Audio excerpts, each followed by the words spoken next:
بسم اللہ الرحمن الرحیم۔ السلام علیکم ورحمۃ اللہ وبرکاتہ۔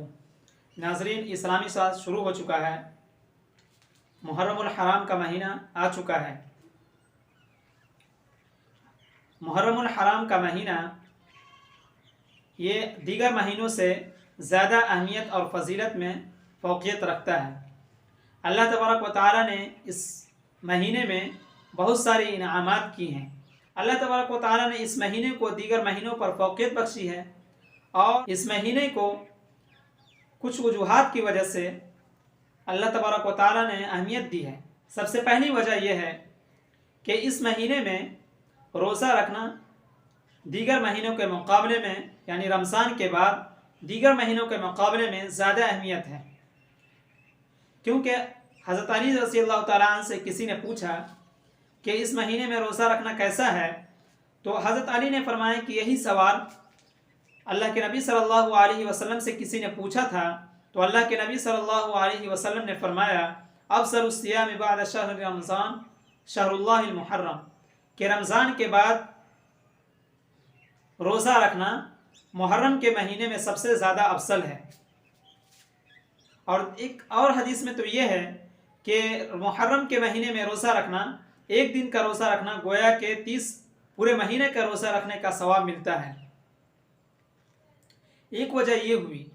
دوسری وجہ یہ ہے کہ اللہ تبارک و تعالی کی طرف اس مہینے کو منسوب کیا گیا ہے۔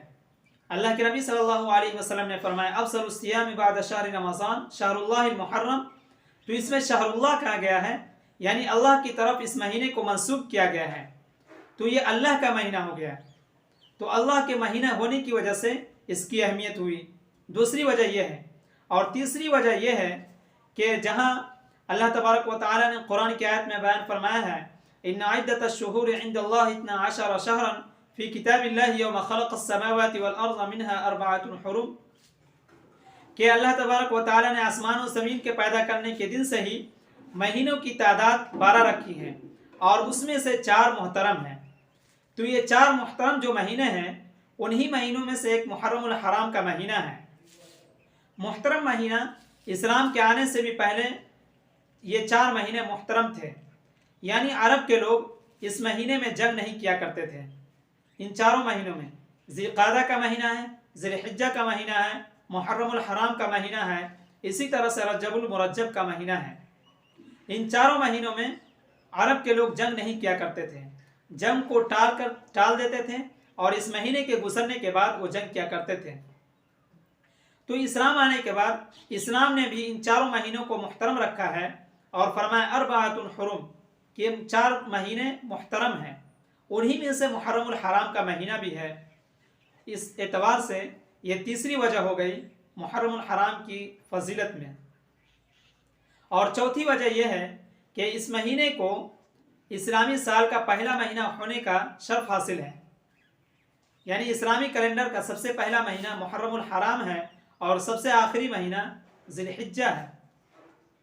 اور اس مہینے کو اس طور پہ بھی اہمیت حاصل ہے کہ اس مہینے میں اللہ تبارک و تعالی نے انبیاء پر بہت سارے نوازشیں کی ہیں، جیسے کہ حضرت موسیٰ علیہ السلام کو فرعون سے اسی مہینے میں نجات دلایا، کہ عاشورہ کے روزہ اسی وجہ سے یہود رکھا کرتے تھے، اور اللہ کے نبی صلی اللہ علیہ وسلم جب مدینہ تشریف لے گئے تو یہود کو دیکھا کہ وہ روزہ رکھ رہے ہیں، تو آپ نے پوچھا کہ تم کیوں روزہ رکھتے ہو؟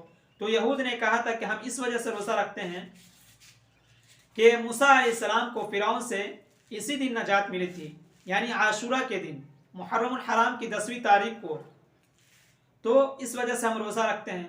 تو اللہ کے نبی صلی اللہ علیہ وسلم نے فرمایا کہ میں زیادہ حقدار ہوں اس روزہ کے رکھنے کا۔ تو اللہ کے نبی صلی اللہ علیہ وسلم اس مہینے میں محرم الحرام کے 10ویں تاریخ کو روزہ رکھا کرتے تھے، اور رمضان کی روزہ فرض ہونے سے پہلے رمضان کے روزہ فرض ہونے سے پہلے عاشورہ کا روزہ رکھنا فرض تھا۔ جب رمضان کا روزہ فرض ہو گیا تو عاشورہ کے روزہ کے سلسلے میں اللہ کے نبی صلی اللہ علیہ وسلم نے فرمایا کہ جو شخص چاہے رکھے اور جو چاہے چھوڑ دے۔ تو اس طور پہ ہم کہہ سکتے ہیں ان وجوہات کی وجہ سے محرم کو زیادہ اہمیت اور فضیلت حاصل ہے۔